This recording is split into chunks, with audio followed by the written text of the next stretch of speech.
Hey guys, what's up? Back with another video. Today we are going to do another TNA Classic pay-per-view review. We got Genesis 2011. So let's get this on the way, shall we? Oh, by the way, may I just say, it's going to be a very immortal Eric Bischoff / Hulk Hogan era heavy. This one will be, because this is we're knee deep into the immortal era, where like Eric Bischoff and Hogan are trying to get power from Dixie Carter, and they took power from her at Bound for Glory, and so, and now we are on this pay-per-view, which the whole storyline progression throughout the show is Eric Bischoff is putting pressure on the Immortal guys and the Fortune guys who are a part of Immortal to get all the championships, because he wants all the power and all the gold, and that silly storyline about, you know, the storyline where all the power means, you know, all the gold means more power. Anyway, let's kick this off, shall we? We got the X Division Championship on the line. We have Jay Lethal taking on Frankie Kazarian, representing Immortal. So Frankie Kazarian is in the hot pressure cooker right here. This was a fun match right here. This was a fun opener, very hot opener. And Frankie Kazarian walks out with the X Division Championship. Great stuff right here. Yeah, big fun. Nothing to complain about on this match. You know, it was a precursor to what was going to happen throughout the night, you know, with Immortal. Good stuff right there. Anyway, next matchup we have Mickie James challenging Madison Rayne for the Knockout Championship. This one was alright too, another alright matchup. It was Mickie James' first opportunity at the Knockout Championship, and this was the first match of the Madison Rayne-Mickie James feud in 2011. And, you know, Mickie James got screwed out of this match. You know, Tara came out to help Madison, and that allowed Madison Rayne to put on a loaded glove and hit Mickie James with it to knock her out and get the pin. And, yeah, it was an alright finish. It was an alright match. I didn't really like the finish too much. But I guess I understand that it was leading to bigger things down the line. Next matchup, we had Beer Money Incorporated taking on the Motor City Machine Guns for the Tag Team Championships. Again, Beer Money are in the hot seat on this occasion for the representing Immortal, and Eric Bischoff wants all the gold. And yeah, it was a solid matchup with the Machine Guns and Beer Money. Not their best match. Of course, they would have some really good matches, especially in the 2010 period. They had a best of 5 series. With Beer Money and Motor City Machine Guns did over the tag team titles in the summer of 2010, but this wasn't as good as those were, but it was still very solid stuff. And Beer Money got the win, picking up the tag titles after a miscommunication from Sabin and Shally, where Sabin accidentally hit Shally with a super kick, or a big boot, you know, like a running boot in the corner. He tried to boot Robert Roode, but Roode ducked and he hit Shally. And that led to the finish. So yeah, Beer Money won the tag team titles and take the tag titles to the Immortal camp. So Eric Bischoff's lovely grey hair can do whatever to the tag team, do whatever he wants to, all with all that gold, stroke all the gold, and he can stroke his grey hair with it. Anyhow, the next matchup we have Brother Devon taking on Bully Ray. This is the first match of since the split of Team 3D. And yeah, these two went out there and he had a fucking awesome brawl. You know, shame that it ended in a DQ, but you kind of expected it to end in a DQ, considering it was the first match in the series between these two.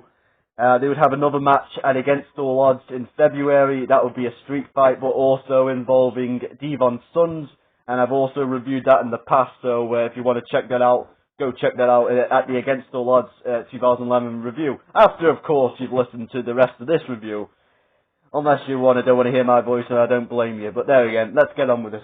Continue on with this, shall we? So, yeah, this was a fun brawl. Devon got disqualified for using the chain that Bully Ray brought in. It was a bit of a lame DQ finish at the end, but it was a solid brawl throughout. Next matchup, we had Douglas Williams defending the television championship against the Monster Abyss. This was supposed to be Doug Williams taking on AJ Styles, representing Fortune in Immortal, but AJ got hurt, injured. I don't know if it was a real injury, I don't know if it was a fake injury. He injured his hip, basically, like a storyline injury, that's what I meant to say. Yeah, he injured his hip, so Abyss took his place, also representing Immortal and Fortune. And Doug Williams was kind of the underdog in this match. He had to kind of regroup. He had to kind of like change up his style a little bit to face Abyss because he was coming into Doug Williams was coming into this match with a storyline hand injury after AJ Styles had stamped on his hand multiple times on Impact a couple of days before the pay-per-view. So so he had to kind of like change up his style. He wasn't able to do half the stuff that he usually did because he's more of a grappler, more of a German suplex kind of guy, and he couldn't do that. One, because of the injured hand, and two, because Abyss is 6'8" and 350 pounds, and he couldn't get the grip, he couldn't get the advantage on Abyss. So it was kind of an uphill struggle for Doug Williams. That's the word I was trying to think of. It was an uphill struggle for Doug Williams, and I don't think AJ Styles coming out and hitting Doug Williams with the belt and costing him the championship helped in this match, as Abyss would win the championship with a bit of shenanigans at the end with AJ helping him. But yeah, it was an alright match. I really liked the format of Doug Williams trying to change up his style to try to combat Abyss, but it didn't work, of course. The Immortal guys ended up having all the gold, or so we thought. More on that later. Next up, we had Rob Van Dam taking on Immortal's mystery opponent. So this was Eric Bischoff. Rob Van Dam wanted revenge on Jeff Hardy for what he did to him back in 2010, but when he set Abyss on him and and bloodied him up and everything. Forcing Rob Van Dam to relinquish the World Heavyweight title. So he wanted revenge, and Eric Bischoff kept putting Rob Van Dam through obstacles to get to Jeff Hardy. And in this one, RVD was like, "I've had enough. I want Hardy." He was like, "I want Hardy in the ring," and Bischoff was like, "You want Hardy? You got Hardy." So RVD goes to the ring, and then out comes Matt Hardy, not Jeff. So it was a good swerve right there from Bischoff. If they're thinking that Rob Van Dam was going to get a Hardy, he was going to get Jeff Hardy, but instead he got Matt Hardy. Be careful what you wish for, Rob. So it was pretty cool stuff. The match itself, it was a pretty good reveal, shall I say, pretty good debut. But then the match started. Matt Hardy unfortunately wasn't in good ring shape back then. He looked like it looks like he had some demons back then as well, and unfortunately the match suffered because of it, and because Matt Hardy didn't seem like he was in the best place at this point. We had a little bit of shenanigans at the end with involving a referee not seeing Rob Van Dam's foot under the bottom rope seconds after he had seen Matt Hardy's arm under the rope, and he had broke up the 3 count. But the Taz kind of explained that as like, the referee checks with the shoulders, and he saw Matt Hardy's hand was underneath the rope. But with Rob Van Dam, he was looking at the shoulders and not the leg. He was not the feet, so that's why he didn't see the leg. But it was referee Jackson James who would later be revealed as Garrett Bischoff, Eric Bischoff's son. So it was a creative finish, but it was kind of like I kind of had my fill of Immortal at this point, and there's more to come. Anyway, next matchup we had Jeff Jarrett taking on the man on the cover of the DVD.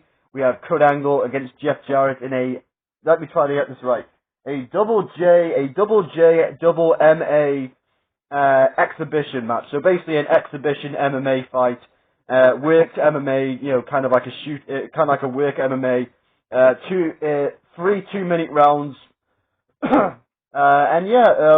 There was a weird thing on this match where in the video package, and also during the pre-match interview with Jeff Jarrett, where he kept saying that Kurt Angle hasn't been in the ring for 6 months. And he kept saying like, "Oh, Kurt's not in ring shape because he hasn't been in the ring for 6 months," and the commentators kept repeating it too. And I was like, "Wait, last time Kurt Angle was in the ring was in October." I was like, October to January is not 6 months, so a little bit of weird things there, but kind of made me laugh, but I thought it was funny. But yeah. Anyway, this was more of an angle than a fight. Kurt Angle kind of outschooled Jeff Jarrett. kind of schooled him in the form of submissions, and then Jeff Jarrett kind of cheated and kind of had some kind of substance on his arm thanks to Gunner and Murphy, and he had he kind of blinded Kurt Angle with the substance, and kind of just beat him up, left him lame with in a bloody mess. And then he, and it was just a way of getting to the Kurt Angle Jeff Jarrett feud in an actual wrestling match, but also bringing in Karen Jarrett as well, who would be brought in the Impact after this. And then we go on with that storyline. It was a fun brawl / fun angle, but it wasn't like a match or anything. This could have happened on Impact. But I understand why they did it. Anyway, next matchup, we had the supposed main event. We have Mr. Anderson taking on Matt Morgan in a #1 contenders match. This match was okay. It was babyface versus babyface, so it was kind of a weird crowd reaction. Some guys were cheering for Anderson, some guys cheering for Matt Morgan. Sometimes they were just quiet. Anderson was coming off the concussion at this point from Jeff Hardy. This was his first high-profile match since the concussion. So he was kind of still recuperating from the concussion. A lot of concussion-heavy storyline in this match. Matt Morgan went after the head, even though he's a babyface. Just the spirit of competition. He had to go after the. He wanted the world title, so he had to go after the head. And Matt Morgan, Mr. Anderson went after the leg of Matt Morgan because he's a giant. So it kind of made a lot of sense. Not a pretty matchup, but it was okay. And Mr. Anderson gets the anticlimactic finish with the roll up after they both collided heads, which you would think that would impact Anderson, but actually it cost Matt Morgan. And anyway, after that match, Eric Bischoff comes out and says that he's not going to make Anderson wait. He can have the title match right now against Jeff Hardy. Jeff Hardy comes out like a cocky heel. Smoking a cigarette and we're wearing a suit and jeans, like a shirt and tie and jeans, and smoking a cigarette, not taking Anderson seriously, thinking it's going to be a walk in the park, and it ends up backfiring. A lot of shenanigans in this match with Jeff Hardy and Anderson. We got the Matt Hardy getting involved, and then getting thwarted by Rob Van Dam. Mick Foley and Ric Flair got involved to try, because Mick Foley tried to stop Jeff from using the chair on Anderson's head. Ric Flair came out to argue with Foley. They were separated by security. Matt Morgan got involved to kind of equal the odds to get, to kind of take Jeff Hardy down a little bit. And but in the end, Eric Bischoff also tried to get involved, and he got mic checked, which was always a fun delight to see Eric Bischoff get hit with a wrestling move. Credit to Bischoff for taking the wrestling moves, especially at that age, with especially all that grey hair and everything. And then of course at the end, Jeff Hardy thinks he's going to hit the twist of hate, and Mr. Anderson hits the mic check for the win. So surprising finish right there. The Immortal got greedy and tried to take out Anderson, tried to get rid of the Anderson problem, but instead they actually gave themselves a much bigger asshole of a pain in the arse. With Mr. Anderson becoming the TNA World Championship, winning the TNA title. So it was a fun ending. It was a fun ending sequence, which was a very Immortal heavy pay-per-view.